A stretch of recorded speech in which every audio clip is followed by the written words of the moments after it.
your boy finally got a theme song. Look at that, episode 2, and we coming in strong. I want to shout out my brother Sam from Sandman Productions, that hooked me up with that intro beat, man. We left the tag in there just so I could represent while I got it. Now every episode I get to shout out my love for my brother Sandman, so I appreciate him. I'll put his information down in the bio if you guys want to link up with him.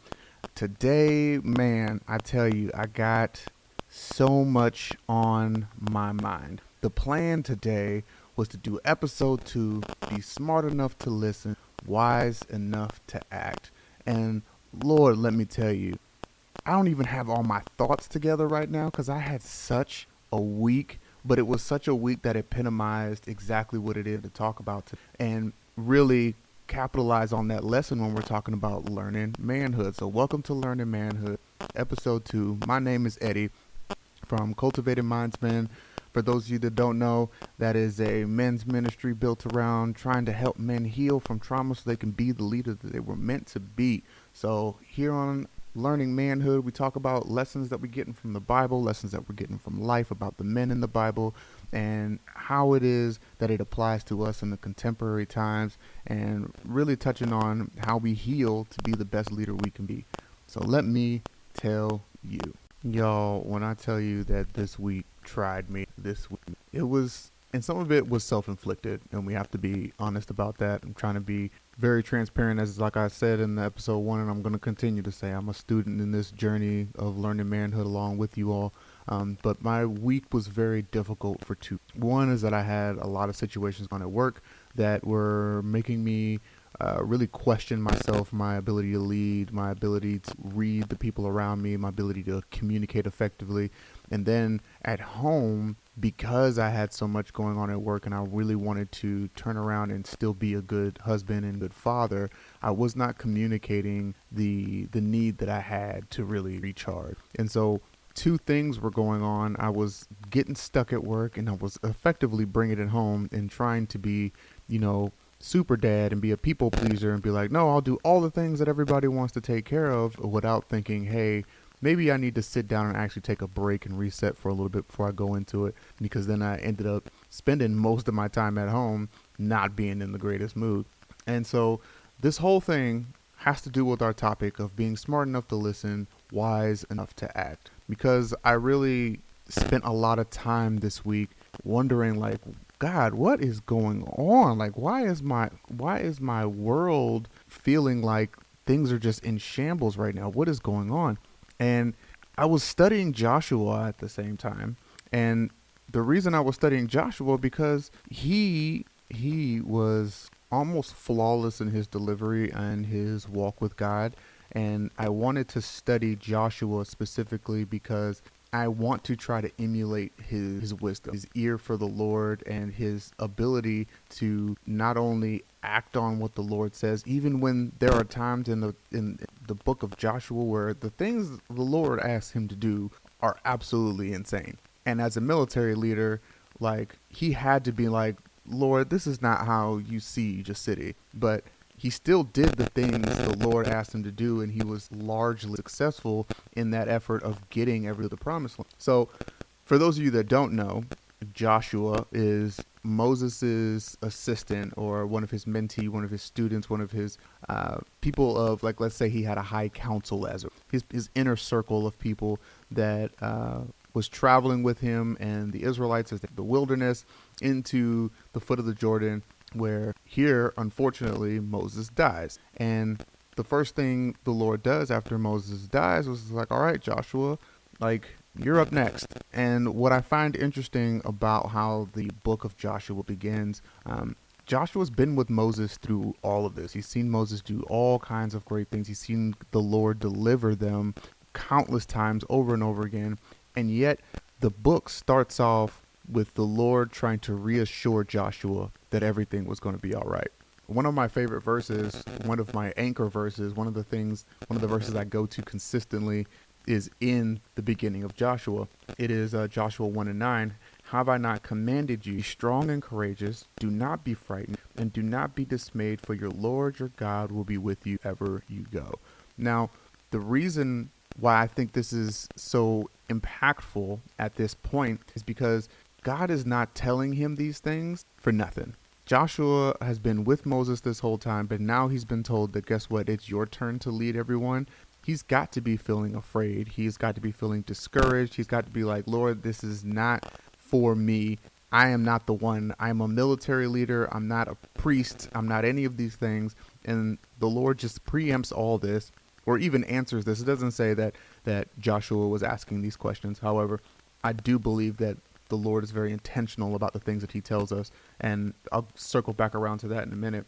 But he made sure to tell Joshua to be courageous. And so the very next day, Joshua rallies up the folks and gets to work. One of the pivotal moments that people remember from the book of Joshua is marching around the city of Jericho. Now, Joshua, in the book of Joshua, I believe there's 31 conflicts that his armies get into over the course of his lifetime, 31 or something like that. And he's undefeated the entire time. He's doing all kinds of, like, he's a military leader, right? He's doing all kind of tactical stuff. He's leading his people. He's making it happen. And he's undefeated this entire time, but Jericho is the one that sticks out because the Lord gives him some wild instructions, right? When he tells him to cross over the Jordan and go towards Jericho, they get towards this city and it's just fortified to the nines. They can't get in. And so he tells them, okay, the Lord's like, all right, I need y'all to march around the city for 7 days. And on the last day, I need y'all to yell as loud as you can. And when that happens, the walls will fall. Now, that is an insane request for someone that spent their entire life studying military tactics and how to be a military leader, right?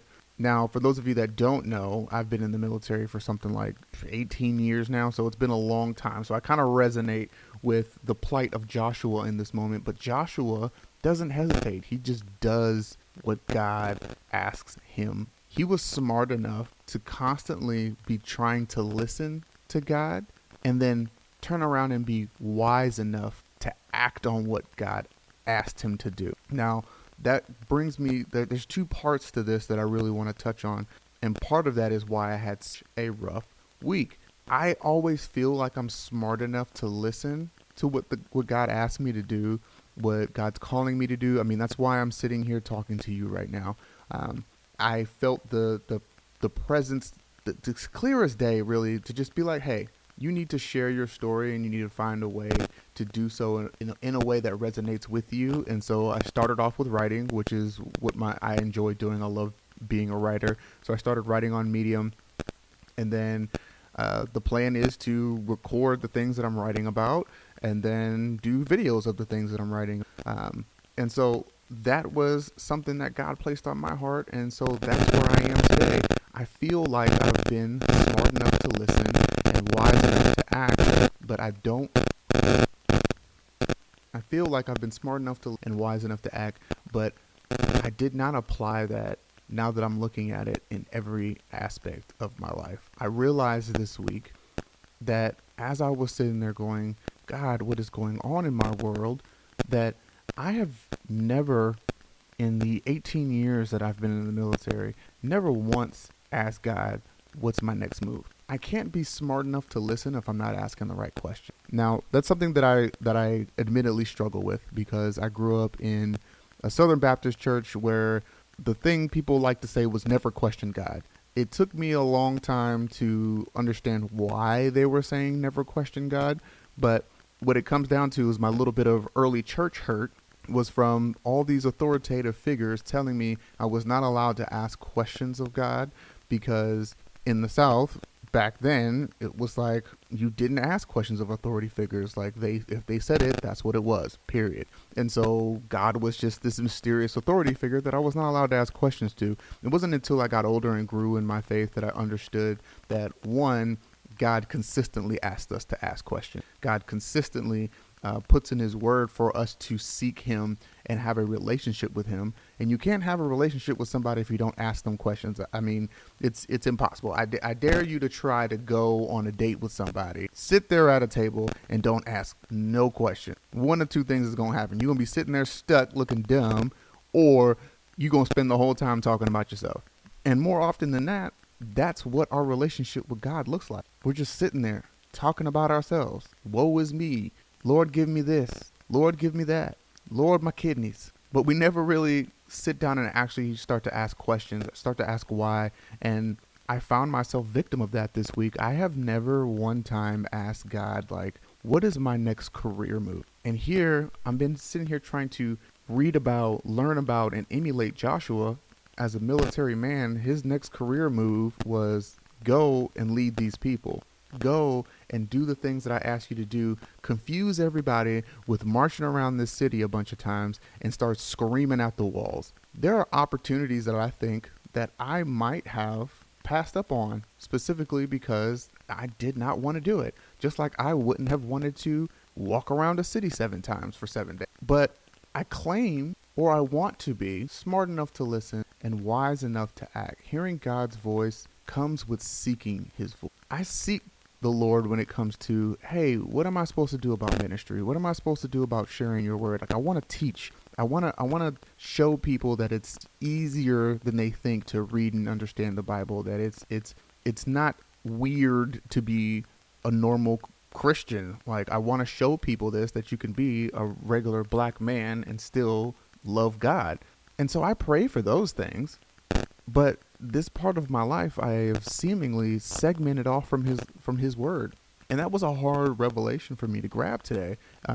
And to be honest, I just today was like, oh my gosh, it hit me today. I was having a conversation with my wife, and her infinite wisdom, she will say just the right thing to trigger that thought, that the Lord will be like, there it is. And then I feel that conviction. And then I was just like, man, I've got to talk about this today. And I was like, but I haven't gotten ready for this episode. I don't have notes. I don't have anything written. Like, I have what I posted on Medium, but I don't have what it was that I was to actually talk about. And so I was nervous, but I had the inkling, that the intuition that now was the time to sit down and have this conversation. I was going to be smart enough to listen and wise enough to act. There's no point in being able to hear God's word but not being wise enough to act on it, even when it's things that make you uncomfortable, things that you don't want to do. And sometimes things that sound bananas, right? Things that sounds like unconventional. There are so many stories that I've heard from people that God had them do a thing that they thought was way out of their comfort zone, way out of their boundaries, and they did not understand it at the time, but they were wise enough to act on that thing and managed to get to the end of it and realize, oh, dang, God had a plan the whole time. And that's where I'm trying to get to. The lesson here that I think I want to get after, and I've been binge listening to my brother Warren G and his podcast. I'll link that below for the Young Millionaires in Training. And he said something in an interview that really stuck with me and really resonated with me. He said that his podcast, which is really good, by the way, if you haven't heard it, is really him talking to a younger version of him about the things that he's learned along the way. And that stuck with me because honestly, learning manhood is birthed from the idea that I didn't have anyone to tell me these things. And so I'm going to share them and really school up the 20-year-old version of me that had no idea what he was doing when he went out into the world. So I want to share the lesson that I think 20-year-old me should have gotten, and maybe wouldn't have been as hard. If 20-year-old me wasn't as hard-headed, I might have listened. But the truth comes down to, you're not going to get what you need if you don't ask the right question. Just like I was struggling to decompress and figure out how I was going to get my mind off of work and get my mind onto my family, and I did not communicate that with my wife, who turned around and was like, yo, like, you could have easily just been like, hey, I need 20 minutes. But no, you were too busy being like, oh, I'll do all the things, and then turn around and being funky sitting on the couch while we trying to watch the Smurfs. Like, you have to be smart enough to seek the right question. Seek God for every aspect of your life. There's a verse that says, pray without ceasing. And I wish I knew it off the top of my head, the address off the top of my head. But I always thought that was a weird verse. It's like, I've got a life. I can't just pray all day. Like, what am I supposed to do? Just be on my knees all day praying? It's like, no, this is about infusing prayer into every portion. asking God for your next steps in everything, not just the things that you find are the most significant or the most important. My wife, in all her wisdom, like I keep saying, man, she has cultivated a habit of seriously taking time to ask the Lord for everything. Like, I've seen this woman ask the Lord which things she should buy at the store, right? And that is the kind of relationship that us as men need to begin to cultivate, because how are we supposed to lead our families if we are not letting the Lord lead us? Like, how are we supposed to effectively be the head of our household if he is not the head of our lives? And we can't compartmentalize him into certain aspects of our lives. We can't compartmentalize him into specific spaces that we think this is exactly where God needs to be. We can't put God in a box. We have to be smart enough to ask the right question, smart enough to listen to when he's, and then wise enough to act. That is the most important part there, because there have been several times, even in my life, that I felt like I clearly heard what it was that I needed. Clearly heard it, and I didn't want to do it. And so I was like, no, that was just me. I got indigestion. Like, oh, that's not God. Like, I don't want to do it. And then when things turned out left, I got mad. But it was because I was not being wise enough to act. And wisdom is another thing that I spent a lot of time studying. Spent a lot of time in Proverbs trying to study what wisdom actually looks like. And wisdom starts with the fear of the Lord. And you hear the word fear, and you're like, oh, I'm not talking about being shaken in your boots, terrified. It's being humble enough to respect and humble enough to understand who God is in your world, who God is in your life, and the impact that he can have on you if you just literally humbled yourself and brought yourself to his feet and just said, hey, what is it that I need to do? So this week was insane for me. Fortunately, I feel like God watched me wander away from the flock, left the 99 just to keep an eye on me as the one, and let me stumble around some brambles for a while before coming back and being like, all right, you good now? You want to come back to where you need to be? And this is a lesson in learning manhood. I have to learn to be smart enough to listen, wise enough to act, seek him at all times. If I really want to be like Joshua, to truly trust in him, trust that he's got my best interests at heart, that he knows that he is looking out for me and wants the same things that I want. And he wants more for me than what I want for me. And all I have to do is walk by faith. So I know this was not necessarily as coherent as episode 1, but I enjoyed getting this out, getting this off my chest. Like, this was very therapeutic to actually just say it out loud, that, you know, we are all on a journey of growth. We are all doing this together, and we need to do a good job of holding each other accountable, and really leaning into each other. So that way, when you're off kilter, you can have someone that says, hey, my guy, I love you, but did you pray on this? Are you sure we're doing this right? And that's something we definitely need to be asking ourselves on a consistent. So, episode 2, be smart enough to listen, wise enough to act. If you haven't read Joshua, read the story. I like to say it's like Call of Duty with sandals. Like, Joshua is not playing in this book. Like, it's all chaos. It's a good time. It's something worth reading. And I look forward to catching you all in the next one. Until next time, y'all, God bless.